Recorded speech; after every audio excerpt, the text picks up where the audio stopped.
Salim, dunia hari ini digoncangkan dengan banyak hal yang tidak dicangka. Namun doa saya semoga semua tetap tenang dalam menjalani norma baru ini. Mari bersama saya melakukan survei ringkas mengenai sebuah kitab yang mencatat juga norma baru dalam sejarah hidup jemaat awal pada zaman itu, kendati pun kasusnya tidak sama seperti hari ini. Kitab itu ialah Kitab Kisah Para Rasul. Kitab Kisah Para Rasul dalam bahasa Yunaninya disebut Prakis Apostolon. Dibagi kepada 28 pasal mencatatkan peristiwa-peristiwa bersejarah lanjutan dari kitab Injil dan sebagai pengantar kepada surat-surat kiriman. Menjadi tanda akan adanya episode baru yang mewarnai sejarah dunia. 4 alasan yang pasti bahwa Kisah Para Rasul ditulis oleh Lukas. Pertama, Kisah Para Rasul ditujukan kepada Theophilus, sama seperti tujuhnya Injil Lukas. Yang kedua, para ahli sependapat Kitab Kisah Para Rasul ada kesamaan dengan Injil Lukas dari segi ungkapan-ungkapan, gaya bahasa, cara penyajian ceritanya. Yang ketiga, catatan pada pasal 16 ayat 10 dan pasal 20 ayat 6 memakai kata ganti kami. Maka dapat dipastikan bahwa segenap kitab Kisah Para Rasul ditulis Lukas.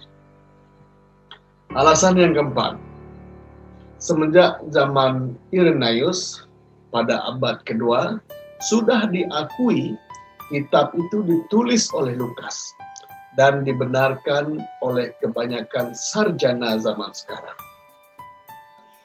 Kitab ini selesai ditulis di negeri Roma kira-kira tahun 63. Menjelang berakhirnya masa Paulus dipenjarakan, dan diperkirakan Rasul Paulus lah yang membimbing Lukas menuliskan kitab ini. Mengisahkan kedahsyatan penyertaan Roh Kudus melalui rasul-rasul. Karena itu, betapa pentingnya kita harus mengerti akan segala yang mereka katakan dan perbuat, serta apa yang terjadi di atas hidup mereka. Gagasan utama Kisah Para Rasul ialah bersaksi bagi Kristus.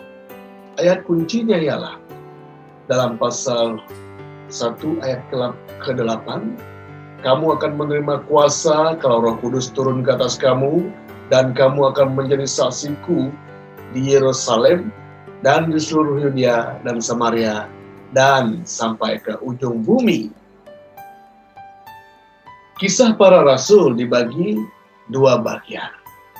Bagian pertama bermula dari pasal 1 hingga pasal 12. Kayaknya berpusat di Yerusalem, tokohnya ialah Petrus, bergerak mulai dari Yerusalem menuju Yudea dan Samaria. Bagian kedua bermula dari pasal 13 sampai ke pasal 28. Kayaknya di Antioquia, tokohnya ialah Paulus, bergerak mulai dari Antioquia ke seluruh kerajaan sampailah ke Roma. Kesejajaran yang terjadi pada Petrus dan Paulus. Petrus, khotbahnya yang pertama terdapat dalam pasal yang kedua. Paulus, khotbahnya yang pertama terdapat dalam pasal ke-13. Jadi Petrus menyembuhkan orang yang lumpuh dalam pasal ketiga. Paulus juga menyembuhkan orang yang lumpuh pada pasal ke-14. Petrus diganggu tukang sihir bernama Simon, pasal ke-8. Dan Paulus juga diganggu tukang sihir bernama Elimas, pada pasal yang ke-13. Jadi Petrus punya kuasa, yaitu kuasa bayang-bayang dalam pasal 5. Paulus juga punya kuasa, yaitu kuasa sapu tangan, diceritakan dalam pasal ke-19. Petrus pernah meletakkan tangannya dalam pasal ke-8.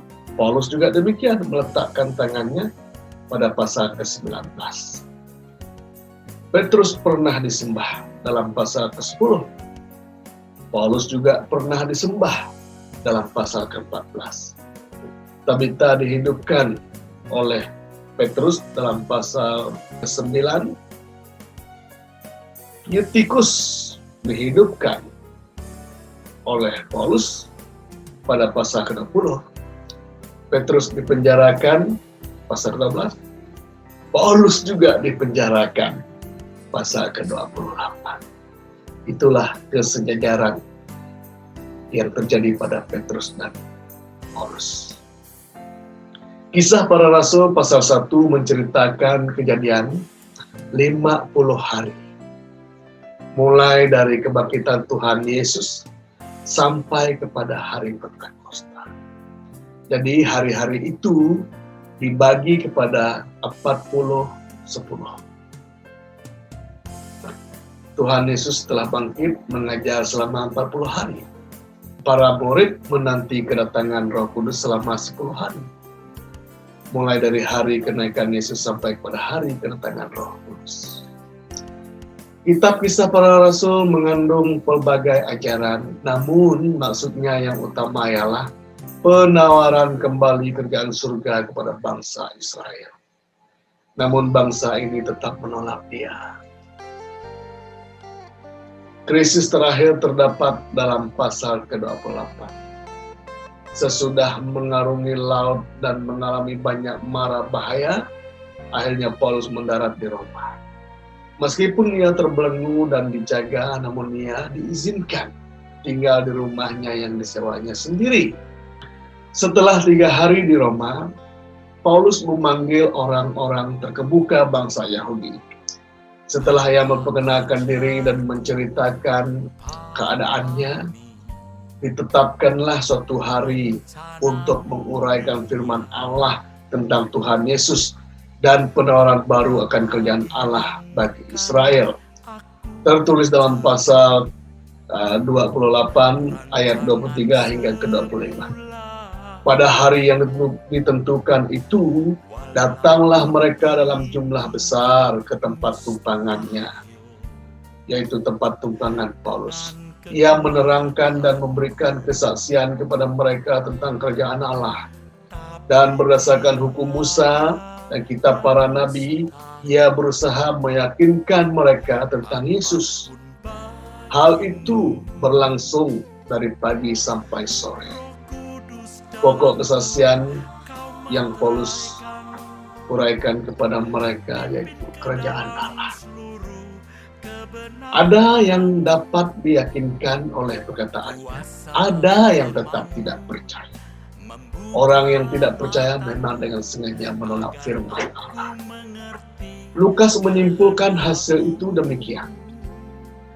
Dalam pasal ke-28 ayat 25 hingga 28.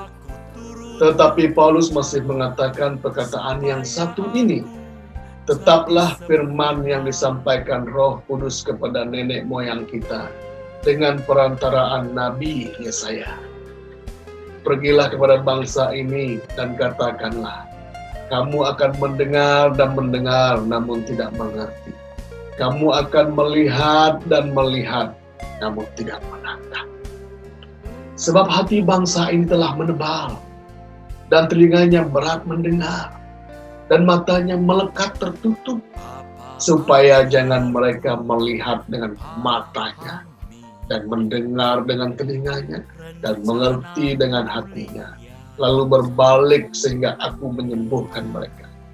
Sebab itu kamu harus tahu bahwa keselamatan yang daripada Allah ini disampaikan kepada bangsa-bangsa lain dan mereka akan mendengar. Kesimpulan itu merupakan titik krisis terakhir. Kitab Kisah Para Rasul selesai.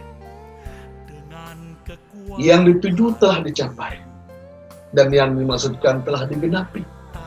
Penawaran kerajaan surga diulangi dan dikabarkan selama 30 tahun.